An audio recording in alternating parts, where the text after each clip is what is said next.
Ramayampet bypass రోడ్లో road ఏదైతే భూములు కోల్పోయినారో రైతులు వాళ్ళు తీవ్రంగా నష్టపోతూ ఉన్నారు. ప్రభుత్వం ఏదైతే 10-12 లక్షలు ఇచ్చి వాళ్ళ భూములను లాక్కోవాలని చూస్తున్నారో అది చాలా దురదృష్టకరం. ఎందుకంటే 2-3 కోట్లు విలువ చేసే ఈ భూములను 10-12 లక్షలు ఇచ్చి అన్నదాతల దగ్గర నుంచి లాక్కోవడం అనేది చాలా సిగ్గుచేటైన విషయం. ఇది మోసపూరితం. మేము ఒకటే భారతీయ జనతా పార్టీగా డిమాండ్ చేస్తున్నాం. కేంద్ర ప్రభుత్వం ఏదైతే ఎల్కతుర్తి మెదక్ సంబంధించిన హైవే శాంక్షన్ చేసింది, దాని నిధులు కూడా వచ్చినాయి.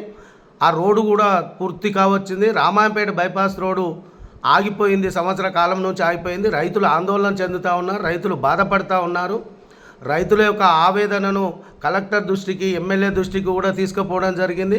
గతంలో నేషనల్ హైవే దృష్టికి తీసుకుపోయినప్పుడు కూడా నేషనల్ హైవే అథారిటీ వాళ్ళు ఒకటే మాట చెప్తా ఉన్నారు, ఏదైతే రోడ్డు వేయడానికి, నేషనల్ హైవే వేయడానికి కేంద్ర ప్రభుత్వం నిధులు ఇస్తుంది, ఆ భూసేకరణకు సంబంధించింది రాష్ట్ర ప్రభుత్వం నిధులు ఇవ్వాలి, ఖచ్చితంగా మీకు న్యాయం జరగాలి, రాష్ట్ర ప్రభుత్వం నిధులు ఇవ్వాలని చెప్పేసి కూడా నిర్మోహమాటంగా చెప్పడం జరిగింది. ఆ తర్వాత కలెక్టర్ను కలిసి ఎంఆర్ఓను కలిసి అందరికి వినతి పత్రాలు ఇచ్చి మాకు అన్యాయం జరుగుతుంది, మా భూములు కోల్పోతున్నాం, మాకు చేసుకోవడానికి భూమి లేదు, ఉండడానికి ఏమీ లేదు, దయచేసి 2-3 కోట్ల వాళ్ళకే భూమికి 10-12 లక్షలు ఇస్తే ఇది అన్యాయం అని చెప్పేసి చాలాసార్లు కూడా మొరపెట్టుకోవడం జరిగింది.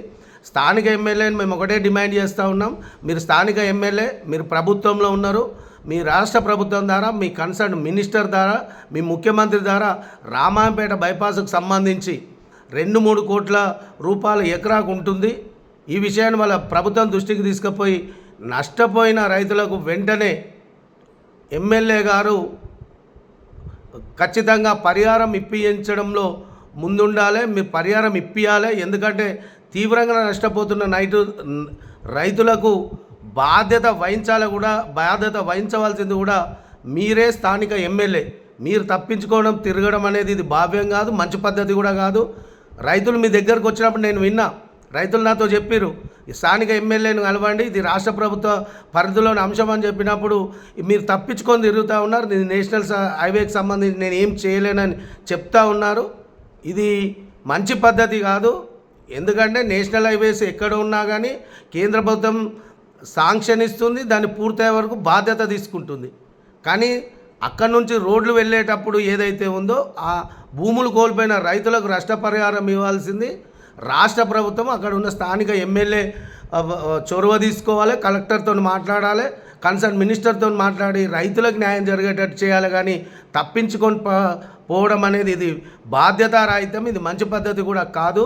భారతీయ జనతా పార్టీ ఒకటే డిమాండ్ చేస్తూ ఉంది, ఒకే మాట చెప్తా ఉంది, పేదలు ఎవరైతే రైతులు కోల్పోతున్న పేద రైతులు ఉన్నారో వాళ్ళకు ఖచ్చితంగా మార్కెట్ రేటు ప్రకారము ఏదైతే 2003 భూసేకరణ చట్టం ఉందో, 26వ సెక్షన్ ఉందో దాని ప్రకారము ఇయ్యమని అడుగుతున్నాం తప్ప ఇంకా మేమేమి గొంతమ్మ కోరికలు కోరుతలేము, మేము చట్టానికి వ్యతిరేకంగా కూడా మాట్లాడతలేము, మేము చట్ట పరిధిలో ఉండి మాట్లాడుతున్నాం. 2013 భూసేకరణ చట్టం 26 సెక్షన్ ప్రకారము ఏదైతే మనకు మార్కెట్ రేట్ ఉందో మార్కెట్ రేట్ ప్రకారం మాకు ఇవ్వమని అడుగుతున్నాం. అంతకన్నా మాకు ఎక్కువ అడగడం లేదు.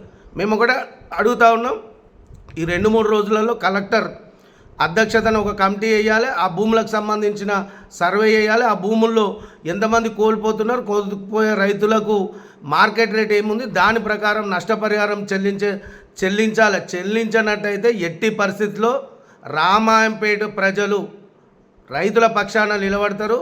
భారతీయ జనతా పార్టీ కార్యకర్తలు కూడా రైతుల పక్షాన నిలబడతారు. రామాయణపేట ప్రజలను కూడా అందరినీ కూడా రోడ్డు మీదకి తీసుకొచ్చి మీరు చేసే ఎంఆర్ఓ కానీ, కలెక్టర్ కానీ, స్థానిక ఎమ్మెల్యే కానీ రైతులకు చేసే అన్యాయాన్ని అందరినీ రోడ్డు మీద నిలబెట్టి మిమ్మల్ని ప్రశ్నించే రోజు దగ్గరనే ఉంది, జాగ్రత్త అని చెప్పేసి భారతీయ జనతా పార్టీ డిమాండ్ చేస్తూ ఉంది, అడుగుతూ ఉంది. మీరు స్థానికంగా ఉన్న ఎమ్మెల్యే, మీ ప్రభుత్వం ఉంది రాష్ట్రంలో, మీ ప్రభుత్వం ఉన్నాక తప్పించుకొని తేడం ఇదేం పద్ధతి? ఇది మీ ప్రభుత్వం ఉంది, ప్రభుత్వం భూసేకరణ చట్టం ప్రకారం వాళ్ళకి డబ్బులు ఇప్పియాలి, ఎమ్మెల్యే చొరవ తీసుకోవాలి. నీకు రామాయంపేటలో బైపాస్ పోతున్నప్పుడు ఇంత డెవలప్మెంట్ జరుగుతూ ఉన్నప్పుడు రాష్ట్ర ప్రభుత్వాన్ని ఒప్పించాల్సిన బాధ్యత కన్సర్న్ మినిస్టర్ని ఒప్పించాల్సిన బాధ్యత రోహిత్ రావుది. రోహిత్ రావు ఖచ్చితంగా మీరు ముందుండాలి, వాళ్ళకి నష్టపరిహారం ఇప్పించాలి. మీరు తప్పించుకొని తిరగద్దు దయచేసి. రేపు ఒకవేళ రైతులకు అన్యాయం చేస్తూ లాక్కున్నారంటే భారతీయ జనతా పార్టీ అడ్డం పడుతుంది.